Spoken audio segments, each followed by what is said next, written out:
Do you think right now yields are still rising for the right reasons? First, let me say I don't think it's going to turn out to be the tepid 20s. I still think the most likely scenario is actually the roaring 2020s. I think that the reason yields are rising is because the economy continues to perform very, very well. I think the economy has demonstrated that it's resilient. The economy has demonstrated that it can live with these interest rates.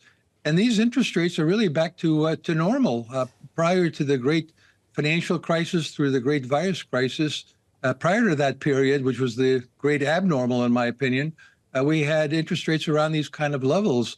Now, of course, some of the increase in interest rates recently has been because the markets kind of come around to an opinion we've had for a while, and that is at most you're going to get 2 to 3 rate cuts this year. But increasingly, we've concluded that there are going to be no rate cuts this year whatsoever because the economy is doing well, and we still think inflation is moderating. There's a lot there to unpack, Ed, but I want to just go to the roaring 20s versus the tepid 20s.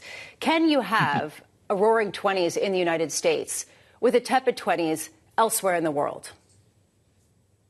So far, so good. I mean, that's really been the case. And by the way, one of the reasons we didn't have a recession over the past couple of years is simply because China did it for us. China's had a very significant recession, and their CPI is basically flat on a year-over-year basis. Their PPI is down 2.6% on a year-over-year basis. And if you look at the prices of goods we import from China, they're also deflating. So China's helped to bring inflation down quite a bit on the goods side in the United States. So Europe is in a shallow recession. Let's call it a growth recession. It's just not growing much, if at all.